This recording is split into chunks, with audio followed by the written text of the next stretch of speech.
welcome to Focus on Liberia. This is our program, Spotlight Saturday. Spotlight Saturday is a program that we use to spotlight one of our own, somebody from our Liberian community. And this time we having to have Naquetta Rex based in Colorado. Uh, Folks, we want to welcome you to our broadcast. Thank you for joining this broadcast. Let me see. People are still saying they're not hearing me. I thought I corrected that. Let me make sure.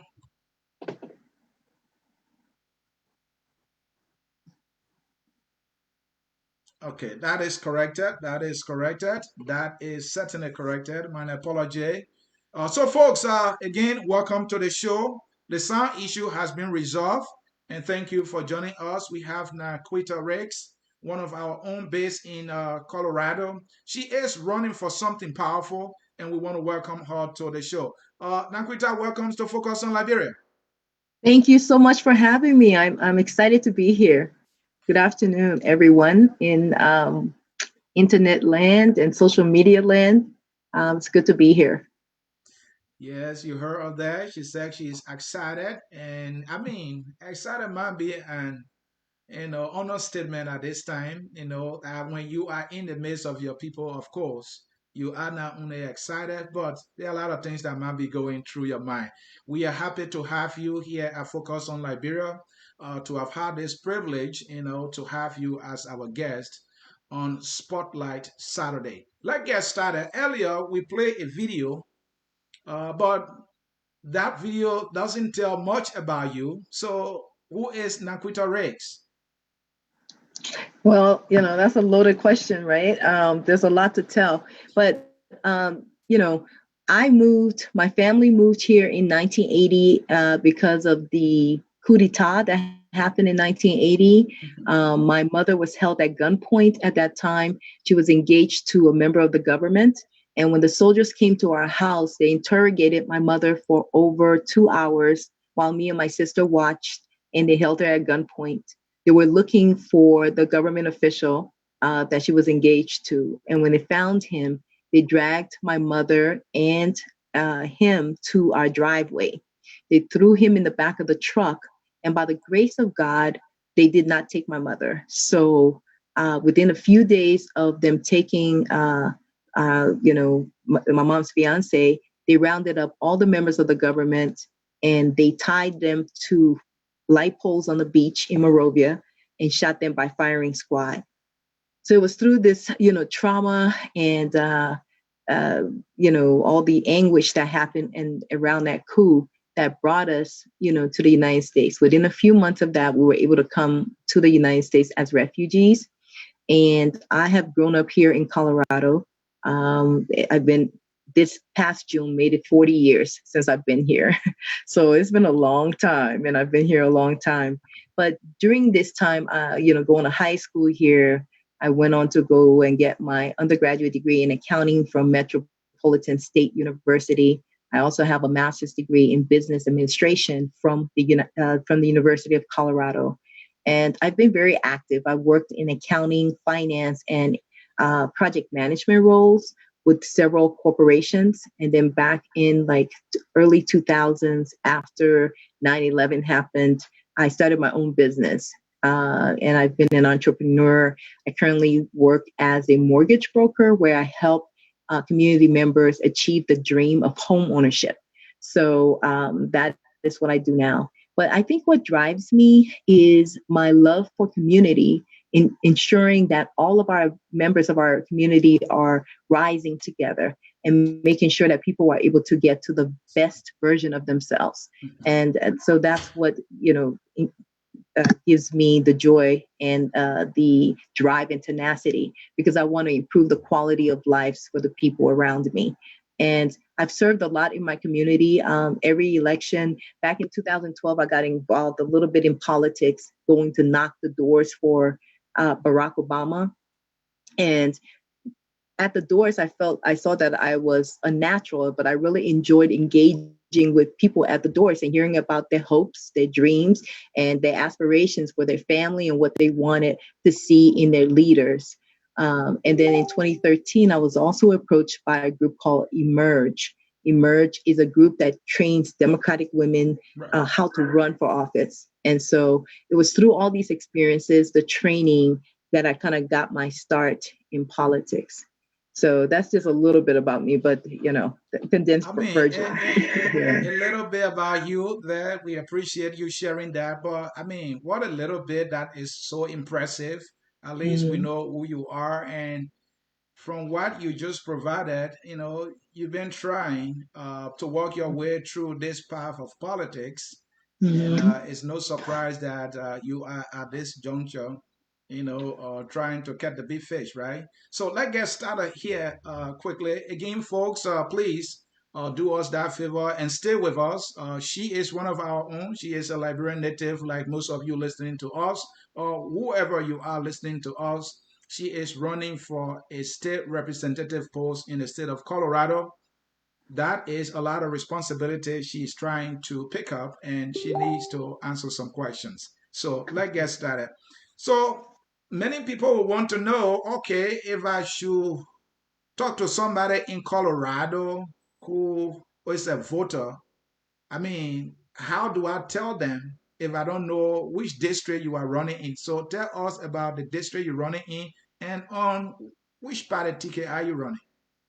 So I am running as a Democrat, and Mm-hmm. I'm proud to be the Democratic nominee for House District 40, Mm-hmm. which is located in Southeast Aurora. We Okay. just went through a very competitive primary in June, and we came out as winners. So I'm so thrilled to be on this side of it. So in November, I will be facing a Republican opponent, Mm-hmm. November 3rd. Wow. November 3rd is that day, and you'll be going against a Republican.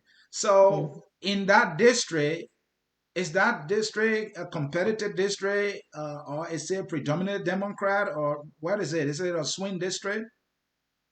So our district leans Democratic. Okay. Uh, in 2013, the Democrats captured the district, Mm-hmm. and it's been led by a husband and wife team. Mr. Buckner won the seat in 2013, Right. and then he passed away. His wife took over roughly around 2015. She is now running for the Senate seat. There's an open Senate seat. So I am running for her seat, which is in the House of Representatives. It does lean Democratic. However, we still need to, run a campaign and to make sure that we're getting our message out to the voters in House District 40. So, So beside your Republican opponent, are there other candidates? Because in some races, you find that there are sometimes one or two independents, thereby making it a little more, challenging. so, like I said, we just came through a very challenging Hmm. primary. Hmm. In that primary, I ran against a fellow Democrat Hmm. who was a professor at the university. And it was quite the race because he had all the endorsements. He had a lot of support from leadership. Hmm. And there was over $150,000 spent on his behalf in the race. Um, we were able to raise about 15,000. So we were outspent 10-1. So by the grace of God and a lot of hard work, we prevailed. So I'm so thrilled to be on this side. I've run for office before. I ran for the Board of Regents Hmm. in 2014. I got over 100,000 votes, but I did not win. That was a state seat. In 2017, I ran again. I ran for city council, and I came in third in that match. So to be on this side where I'm, I am gonna win in November, but again, I still have to run my campaign and do this. So it feels really great to be on this side, and I'm very thankful for the people of HD40 and for all my supporters who have been supporting me. So you are confident this time that Mm. you're gonna win. Where is that confidence coming from? And my previous question was in the general election that is coming. I don't know if it is general election, but the election that is coming in November, I was asking whether there are other candidates beside your Republican opponent. Are there other No, no, independents? no. There's no independent. So it's going to be Okay. me against a Republican. Okay. Yes. All right. That's good. Mm-hmm. Then that is a good context. Mm-hmm. So how are your chances looking? Are there opinion polls that are suggesting some things in your favor, or what the polls say? Yeah, so there's no opinion polls Mm-hmm. at this point, but Mm-hmm. based on past performance of the Mm-hmm. Democrats within this district, Right. we can pretty much we're sure because Mm-hmm. we're more numerous and more, there's more Democrats within our area. So Right. we will win, but we just need to be able to communicate well to all the voters. I think this is an election that's so important. We don't want anybody sitting on the sidelines, and we don't Mm-hmm. want to take anything for granted. We still need to have a message that's going to draw people to the polls for them to turn out. And but I think that people are getting engaged, and we more important than ever that we are voting in this election. Yes. Nice. So you are a Democrat. I'm curious. I hear about liberal Democrat, moderate Democrat. What kind of Democrat are you? I would say I'm more of a pragmatic Democrat. I bring to the table practical experience from my lived experience as a businesswoman, Mm-hmm. from being a Black woman in America and understanding all of the inequities that are in the system. Mm-hmm. My goal is to level the playing field to the extent that I can for all people, but especially in those areas that have been marginalized. So with COVID, what COVID showed us was that there are so many inequities within our system when it comes to healthcare, economy, school, education, environment. So we have to be vigilant, and I'm excited to be at the table and to be going to the state capitol where we're going to be making decisions that impact the lives of people. And it is important for us to try to correct some of those inequities. So I bring the experience of a Black person living in America and understanding, the immigrant voice, understanding the African American voice, understanding the working people and the working families, the single moms, and all of these people that typically you don't hear those voices at the table. So I'm so excited. Once elected, I will be the first African to serve in the Colorado State House. So it's really exciting. Our district is about 20% immigrant population, and we are people from all over the world. In Aurora, there's over 160 languages spoken in our public schools. So it's a diverse district, and it's important to have these diverse voices there to bring to bear in at the state capitol. All right. Before we go to the duties and responsibility of the office you're running for, I know your video talk a little bit, and we said, yeah, you are a Liberian native, but this path that got you here, looking at your background, where you getting all this strength from to pull on this challenge? I think my strength comes from going through trauma in the war. It comes from being resilient, going through the death of my parents, going through divorce, going through that term, and then just strength from God. I think, first of all, I'm a believer and, I pray a lot. And just knowing that God has a path for me and being, even though you get disappointed in life, you don't stop. Maybe you rest for a bit, you pick yourself up, and then you get energized. But I also think it's a calling because even though I've run those all those other times, and each time I'm like, well, I'm not sure if I'm going to run again. And I guess typically people say, oh, well, you get to run 3 times and then you're out. But I'm moved by the spirit. I'm moved by, the strength and what there was in me, that inner voice that's telling me, hey, this is the time. And sure enough, this was the time. I think other people might have looked at it and said, man, I ran in 2014, it didn't work out. I ran 20, 17, it didn't work out. And maybe, I should just hang it up. And even though I had a lot of naysayers saying, oh, she's running again, oh, what going on with it again? Why she keep running, this Yeah. and that. I still stuck with it. Why? Because it's a conviction within myself, and it's something that I know that is possible. I don't know, somehow I know it's possible. And I did a lot of prayer and said, God, build this campaign and help me to push this thing forward. And sure enough, he did. So against all odds and in a big way, because it was really truly a David and Goliath story. So I think the message is that, if you have a dream, is your dream, you have to fulfill that dream to make people believe. Because the truth is that a lot of people dismissed me and they were like, she can't win. She's run before.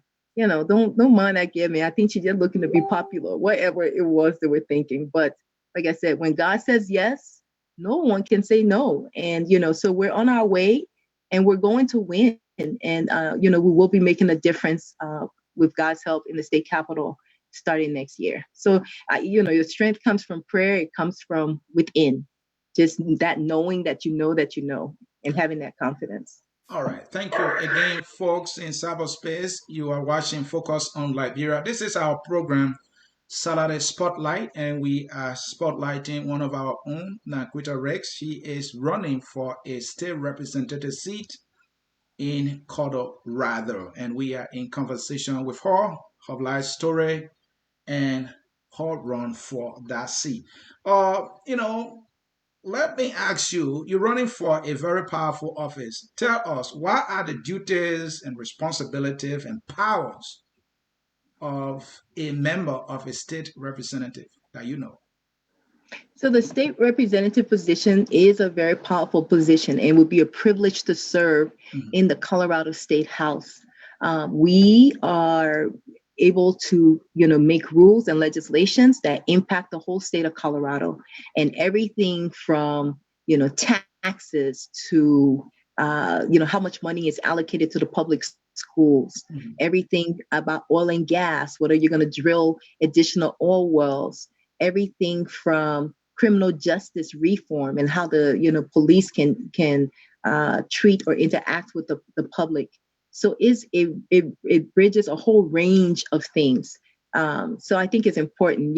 There's we get each person will get over at least 5 bills at a minimum that I can introduce. So a lot of things people have been asking me is like, okay, so what are some of the legislation you want to pass, and what are some of the things that are important? I definitely want to do things around housing, affordable housing. As a mortgage broker, I see that there's so many people who want to own homes, but what can Colorado do legislatively or regulatory wise to increase the number of homeowners within the state of Colorado? One of the things we see is that our public schools are underfunded. So we want to see how we can create new streams of revenue to support our public schools and ensure that our teachers are being paid more and well. We have so many ills within criminal justice reforms and things like that. So we want to impact all these issues and make the quality of life for the people in HD 40 and the state of Colorado better. All right. We see that you have built a platform on some key issues, including education, business, economic, housing, that you just talked about, transportation, healthcare, guns, the environment, criminal, and social justice. Let's try to go into them a little bit here. Let's start with education. You say you will fight for better funding of schools. Why? And in what ways? Why do you feel this is important? Well, public school education, first of all, I'm a public school grad. I'm a graduate of Aurora Central High School. Okay. And public schools are basically where you get your foundation. So, as an immigrant, I'm very, very supportive of education. And I think we all search for that better education. We know that a good education, a quality education, can allow you to rise, and it's going to determine your future and for you to either go on to college or get a trade. And so that is important. Here in Colorado, we have something called the Taxpayers Bills of Rights. It's TABOR. And TABOR is kind of like a handcuff. It strangulates how we're able to fund our state government. So that would be something that we as a legislature need to overturn. Now, the downside of it is that the people in Colorado like that because they feel that they can control the tax dollars and how much money goes into the state budget. But Tabor really has underfunded our public schools. We are in the bottom 5 when it comes to funding of public schools in the United States. So that is something that Colorado needs to overcome. And we currently have a $3 billion shortfall because of COVID. COVID-19, has wreaked havoc across, the world, and no, and just and the same in Colorado. We have a $3 billion shortfall, so we need to find revenues to close that gap. And that means that we're going to be dealing with a budget cut when we go into legislative session in January. So we need to understand what's going to be cut. The public school budget is the biggest part of the budget, so it's probably going to be cut. Then next comes higher education, and then next health and human services. So we want to, find other ways within our budget. Maybe there's waste and inefficiency there that we can find. So we're cutting those things and trying to leave the already underfunded budget for public schools uncut. But unfortunately, everyone will have to bear that pain. So public schools are very important. Teachers are important, and we want to ensure that our kids are getting a good quality education because they are our future and they're going to be the next doctor, lawyers, and politicians tomorrow. Thank you so very much. I can relate to that. I myself graduated from a public high school, so that is equally important to me. Let's come to business and economics. I'm sure you are still a small business owner. You have stated that the business environment or system is not favorable to smaller local businesses in Colorado. What system or program would you like to help initiate in favor of small businesses? Well, and I don't know. I don't want to take that out of context, and I'm not sure exactly. But what I did, I think I may have been talking about COVID. Mhm, So during this pandemic, a lot of small businesses have gone out of business, mhm. and mainly because, of course, we had a downturn in consumer spending when it came to small businesses. A lot of small businesses were shut down. A lot of the small businesses were unable to receive the resources, the PPP dollars, Paycheck Protection Program, or the economic, injury disaster loan, the EIDL loan from the SBA. Some of them didn't qualify, some of them did not know how to apply. So around my area and within HD40, I've seen a lot of business closures. I think it's important that we try to shore up these small businesses by providing them the capital that they need to stay afloat and so that they can start until business picks up and we get back to where we were pre COVID. So it's just important for us to have those environments in business and economics going, because small businesses also hire a lot of people within the community. And if they're not doing well, then there's less jobs for people within our community. So all of it works together, and we need to really support our small business community. Thank you so very much. So let's look at housing. You have stated your concern on the availability of affordable housing in Colorado. What is the current condition of affordable housing, and what legislation would you like to put in place to help the situation there?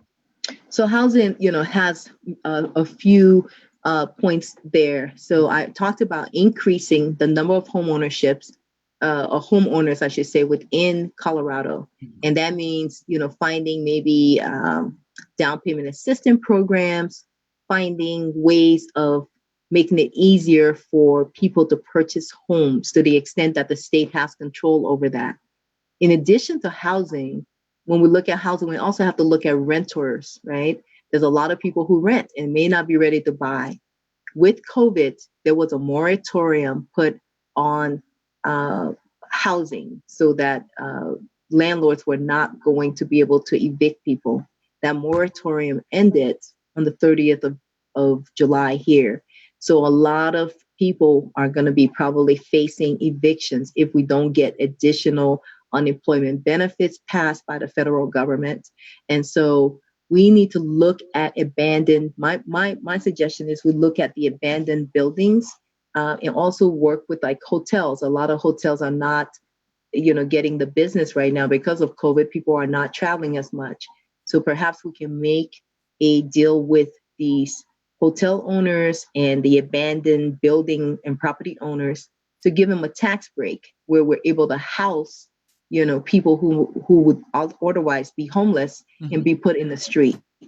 And that would be a way of trying to help with the evictions to make sure that people have a place to stay, especially as we go into the winter.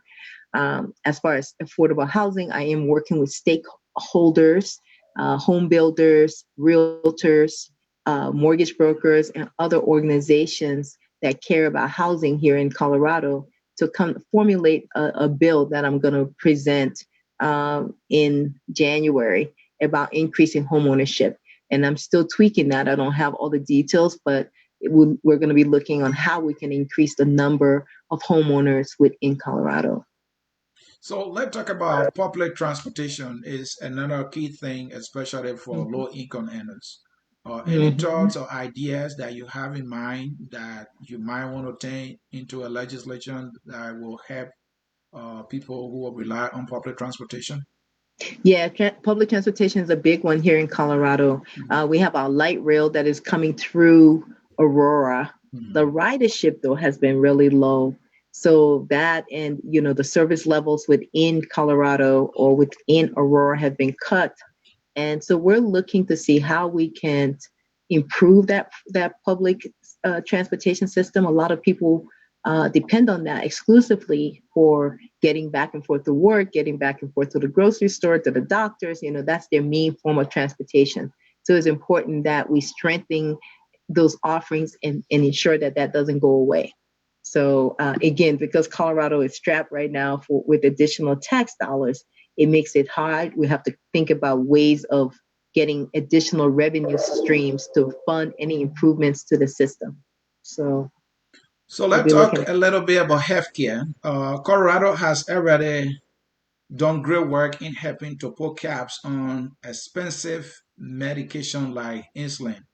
Mhm. What more would you like to get done in healthcare, in the Oh, healthcare a sector? lot. I mean, healthcare is a huge piece of it. So there's a lot of inequities within healthcare. Mhm. I would say that insulin is a small part of it and was a good step in the right direction. But there's so many other drugs that people take every day, and the United States continues to be the highest cost. We pay the highest cost for prescriptions Mhm. in the world. So we should be renegotiating to be paying the same prices as our neighbor Canada or any other country that are getting lower prices than we are. So I think we definitely need to do that as a state, and I that's something I'll definitely support. In addition to that, we need to expand, Medicaid. I think to help people who are self-employed, to be able to get in the system. We do have a healthcare exchange that people can buy their insurance from, but we need to see how we are able to expand that. And then, you find also with COVID, it showed that the healthcare and the quality of care that Blacks and people of color were getting was inequitable.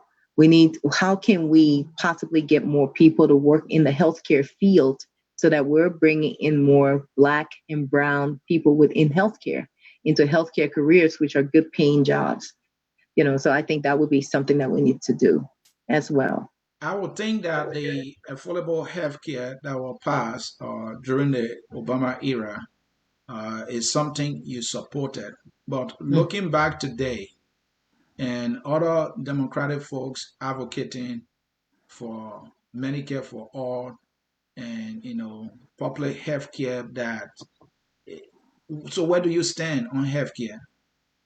I think I want to have options. I think if there is a public option, we do not take away people's choice. Mhm. If you're able to afford Blue Cross and Blue Shield Mhm. or United Healthcare, I think that needs to be there. I want to see competition within the health industry. We don't want to be a socialist medicine. I don't agree with that where you only have one type of care. I think we should have it, but we need to kind of raise it up. So if it's Medicaid, Medicare, make sure that that quality Mhm. is comparable to some of the others. Obviously, if you're paying for healthcare insurance and you're being subsidized, there might be some differences, but there shouldn't be huge gaps. So Let that's where come I stand. sorry, let come to guns. Is one of the things that the community you and myself from. We know how things go here. So on guns. What are your thoughts on gun laws and gun safety? Before you come in, let me say this. In 2012, there was a horrific mass shooting at an Aurora movie theater that caught national attention. What do you think this happened and how you think that can be corrected? You know, so I do support gun safety and gun laws. I also support the Second Amendment that people should have the right to bear arms. Right. But if you're gonna do it with a license. Do it, with the license, do it with the permits, and people need to be have background checks to ensure that those who are taking these guns um, are checked out, that they're not criminals, they're not going to go out there and use it for criminal purposes. I also think people should go to school and learn how to shoot the guns so that they're safe. How do you protect the guns in your home so your kids are not accessing those guns? So all of that is important. When we talk about the Aurora shooting, that was horrific. I mean, it put us in a national spotlight. If people had not heard about Aurora, everybody heard about that shooting. Mm-hmm. But what I would say about that, we know that mental illness was part of the issue in that situation. It's important that we are able to respond, to people who have mental illness within our community, and try to intercept and to get them the help they need before it turns into an Aurora shooting. So that I think all of that is important. And so mental health is also a big thing. As people are going through COVID, we know that things are happening. More people are having domestic violence. More people are staying home with their families and they're not used to it. People are going through economic hardship and layoffs. And so all of those things bring on mental health issues. So we need to ensure that we are providing the help that our people need. There's also like drug, abuse and opioid crisis and things like that. All of these things, and alcohol abuse. So we have to make sure that we're able to determine what people need before they're being arrested and getting them the help they need so that they can get back to being productive members of our community. Thank you again, folks watching us here. We want to say thank you for being part of this broadcast. Right now, if you wish to support Naquetta for her state representative run, there's a link that we got pinned at the bottom of the Facebook live field. You can go and tap on that link and you will have the opportunity to make your contribution. She is one of our own and she is taking a giant step here, and we all need to contribute in any way we can to the effort.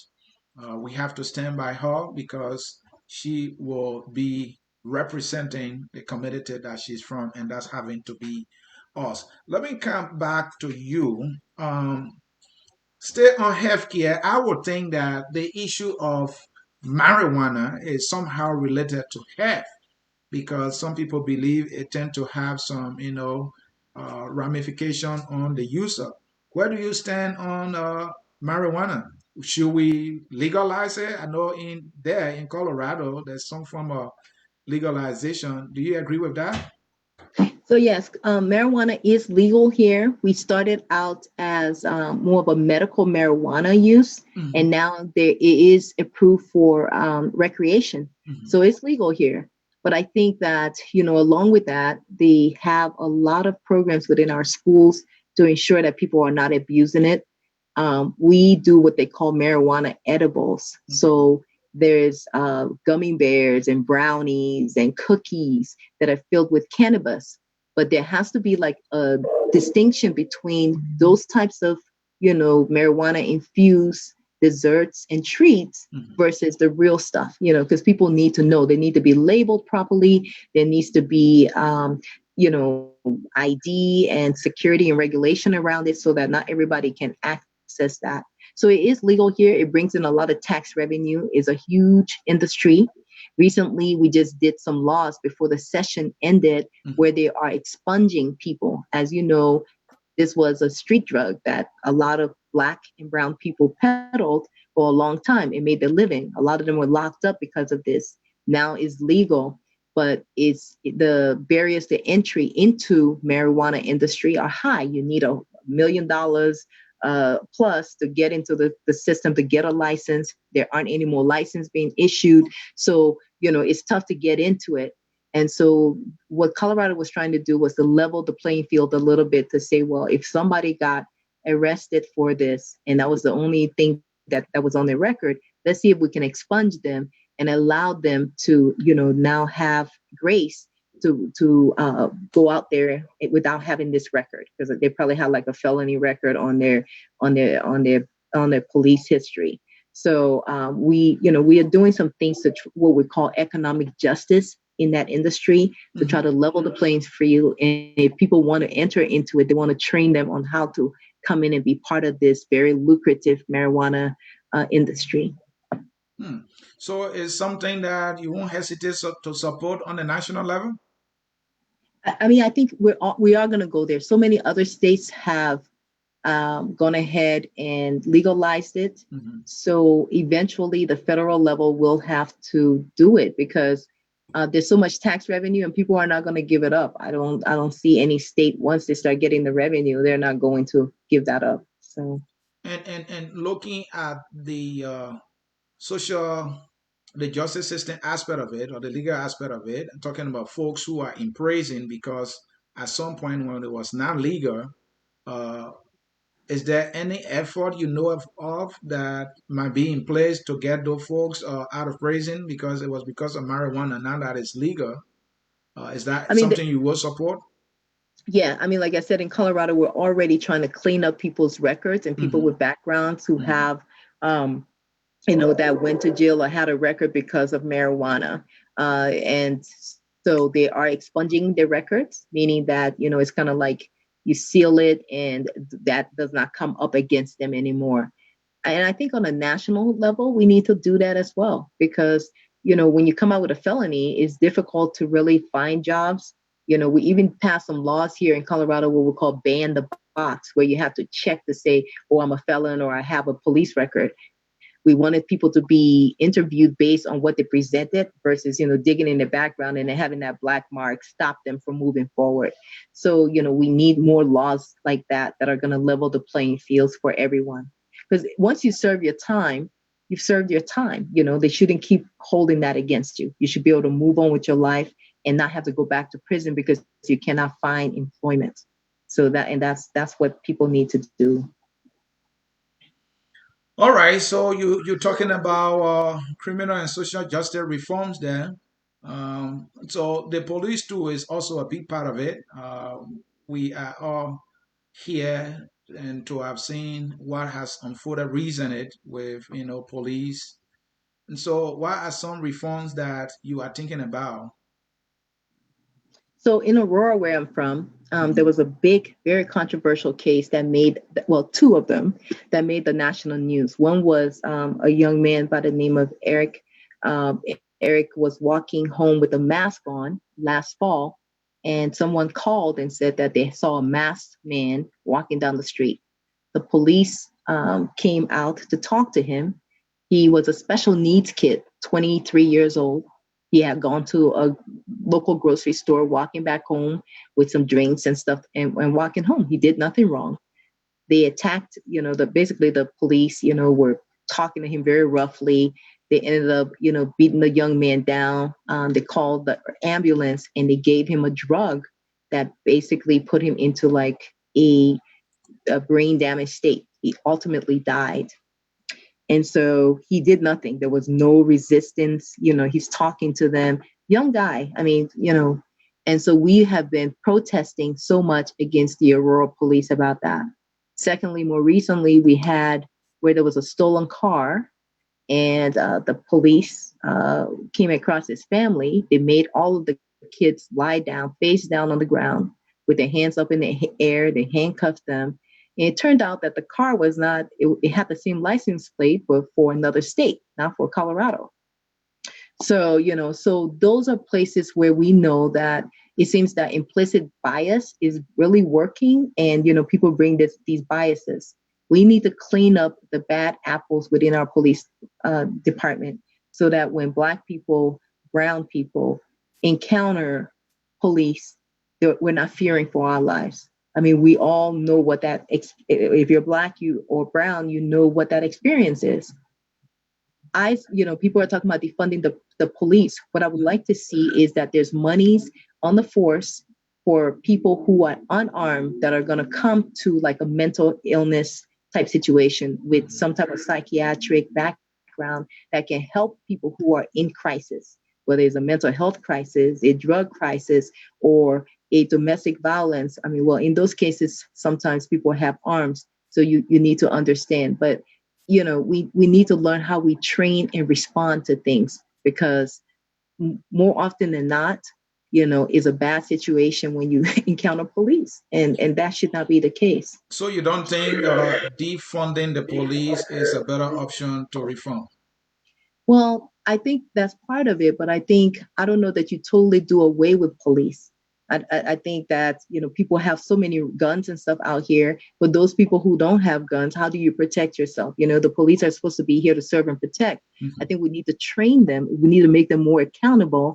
We need to make it more transparent as far as the system and watching to see what they're doing. A lot of times, when a police officer would say, "Oh, I felt my life was threatened." And that was all they needed to say. And it was okay for them to kill and maim and do what they and harm people.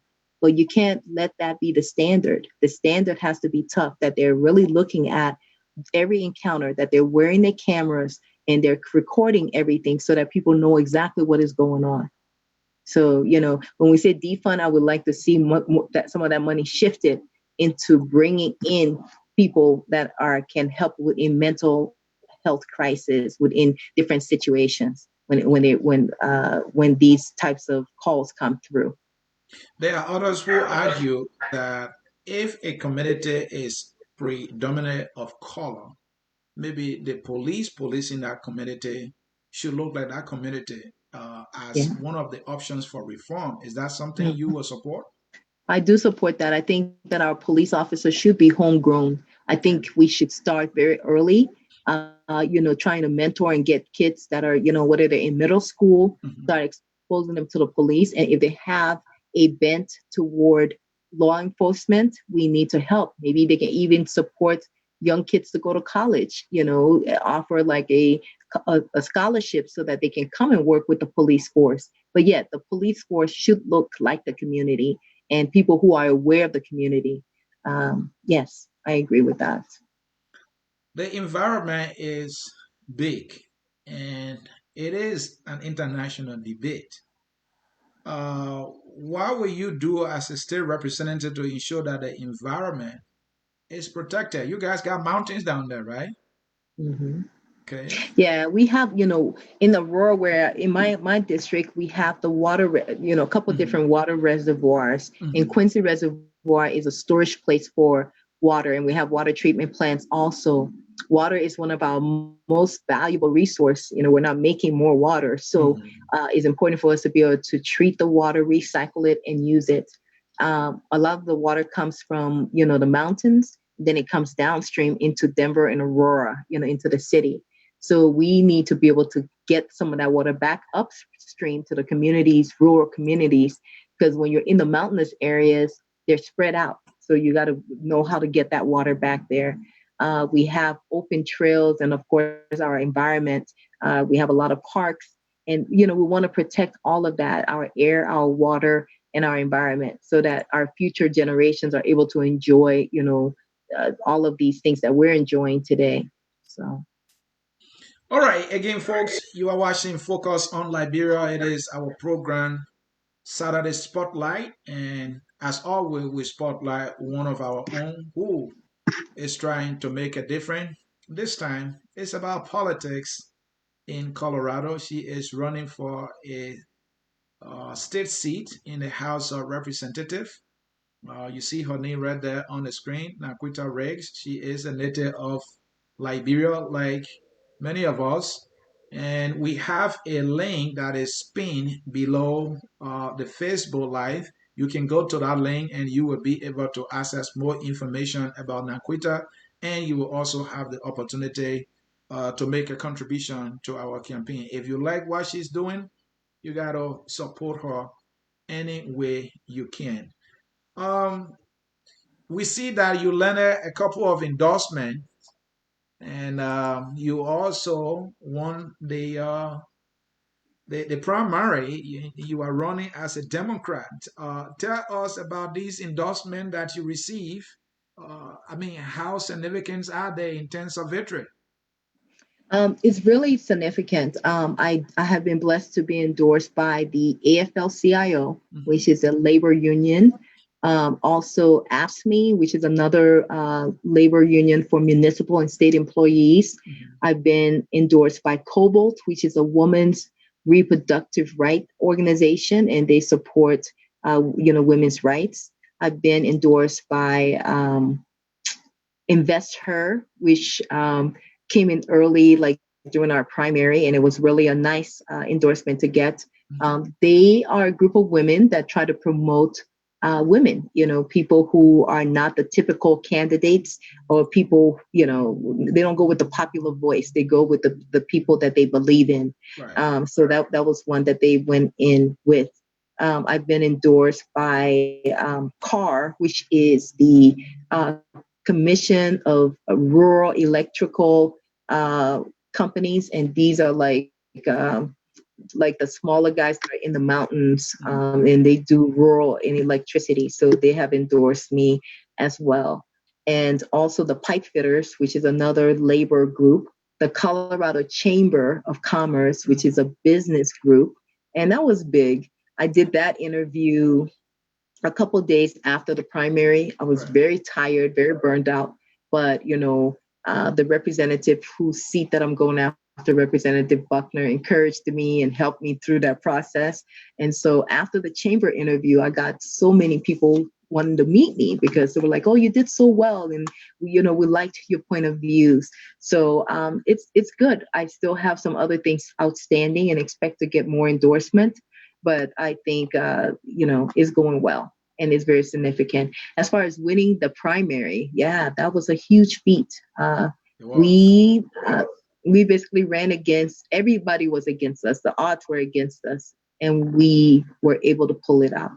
So that was huge. All right. Thank you. Thank you. That. Let us look at the people that are watching us now. And Mm-hmm. I just told them two times now about the link below. Please add your own voice. What is it that they need to know and how can they contribute? Um, so thank you, everyone. I am running for this race. My budget is $90,000, and I need to have this money no later than October. So now is a good time. You have a link. If you can click on that link and donate, you can donate, $5 for the next 4 months. You can donate $25, $100, $75, and you can do it in increments so that it can cut off within the next 4 months. But I really do need your support to help me raise the money. The money will be used for us to communicate to the voters of HD40 and to get our message out. We are going to need to do that through mailers, through digital advertising, and text messaging. And so every dollar, if you give me $5, that can buy stamps, postage stamps. You give me, $50 that can buy some of the postcards that we need to send out to the voters. But every little bit is going to help. With COVID, we don't have the luxury of really engaging the voter door to door like we've had in the past. So our only avenues will be through, touches such as digital and mailers, text messaging, voicemails, all of those things that are kind of more, touches that we can do safely. So I really do ask for your support. Your support would mean a lot. It will help us to make history. And I really ask for your support. I think it's good to see people who are doing things that have an accent like we do, Mhm. that are first generation that have come here. We're all working hard, but it's important for our children to see this and to have models that they can aspire to be. So I thank you for your support and I ask for your support. All right. Finally, we at the end of the interview. Um, you are running, remind Mhm. our listeners again which district, which party ticket, and how will your election not only be an inspiration to many of your kind? So I'm running for state representative seat in the state house, state capital of Colorado. And uh, going into the state capital, I will be the first African immigrant within the Colorado State House, and And really from the first Liberia, from and from Liberia, Liberia. and the first Liberian American woman, or first Liberian American, I guess, period, to serve in a state house within the United States. So this is history. I'm so proud of what Wilma Collins and Winfred Russell, also Mark Elliott, and have done in Minnesota. And I encourage people. I think that we are here in a great country that allows us to be anything that we want to be. I think if you play by the rules, you get the preparation, and you get out there and get involved, you can achieve anything. It doesn't have to be politics. You can be a Just Sam that has a voice and a talent that is promoted. But we see the power that happens when Liberians get together. We were able to push Just Sam through. She is an American idol. I mean, that is amazing. So whether you are a writer, whether you can sing, whether you have a dream of being a doctor or the next engineer or inventor, I encourage you to go for it. It's not going to come easy, right? Nothing is easy. If it was easy, everybody be doing it. Right. But, stick with it, prepare for it, go for it, pray, and continue to press forward, because with God, all things are possible. But faith without works is dead. So you got to work for it. But if you're willing to work for it and you're willing to stick with it, you can achieve it. I think it means a lot for us as a people to show our excellence, to show our contributions to this society and the things that we do bring. We all bring qualities. We're hardworking people. We're intelligent people. We want to do the right thing, and we want to contribute to our society. So, again, I think it's important for our children to have these role models, and they can see people like us with accents, people like us that came through war, through famine, through hardship, people like us who have come and maybe being a janitor at one point, but now you're able to go to school and get your degree, and now you're a small business owner. People like us that are pressing through every day to make this country a better place. I think is very important. And then for women too, we come from a country where we have Africa's first female president, but we know that our society is very heavily male dominated. So it's important for women, the young women out there, the old women out there, to see that we can still strive to be in places of power, to be at the table where we're helping to make those decisions that are going to impact the lives of people. And we bring that intelligence, we bring the drive, we bring the tenacity and the determination, and we can do it. So I encourage people to just go for your dreams, fight for it. And I also ask for your help. Let's make history together. And I thank you for your support. That was the voice of Naquetta Rex, a Liberian native in the state of Colorado, running for a representative seat in the Colorado state. Here I focus on Liberia. On Saturday Spotlight, we promote our own, and she is definitely one of our own. And so our plea to you is to support her in any way you can. Be a $5 to contribute to her campaign. If you can call somebody in Colorado who is in her district to vote for her, if you can write an article about her that she is running and that she is a better representative of not only our community, but that she stands for everything America and the values of America, please do it. On that note, here I focus on Liberia. We want to say thank you. When that victory is won, we want to be the first to know so that we can all celebrate. Thank you for honoring our Absolutely. invitation, and we wish you well. Thank you so much for having me. I appreciate it. One other way that they can support me also is Mhm, by volunteering. I need phone people to make phone calls for me. mhm, And you can make the phone calls from anywhere in the US. It's a virtual phone bank. I mhm. can give you a link, you sign up and you give you a script and you can help me. So if you can't give money, but you have time, and you'll be willing to get trained, we can train you and get you ready on the phone bank to help me call my voters. But again, anything you can do, no amount is too small, but please support, donate something and help us to achieve this dream of being in the Colorado State House. Thank you again. Thank you. And again, folks, if you don't know how to get in touch with us, if you are willing to make some phone calls, just call us here at Focus on Liberia. Hey, we have that link to all, and then we will get you connected so that you can make that contribution. Folks, we can't thank you enough for following our broadcast here. This is how we will come to the end of this broadcast. I have been your humble host in this Saturday Spotlights. My name is Anthony C, and I'm saying to you on behalf of Focus on Liberia, Corona. I called her a girl the other day, and the ladies got angry with me. Why would you make Corona or consider Corona to be a girl? And why not a man? But again, folks, that virus is real. Take care of your loved ones and yourself. Let us stick around to celebrate the victory that Naquetta is bringing to us. Thank you. There's a song called We Are All Liberians. Listen to it 1 minute, and that will do it for us. Bye bye. We are Liberians.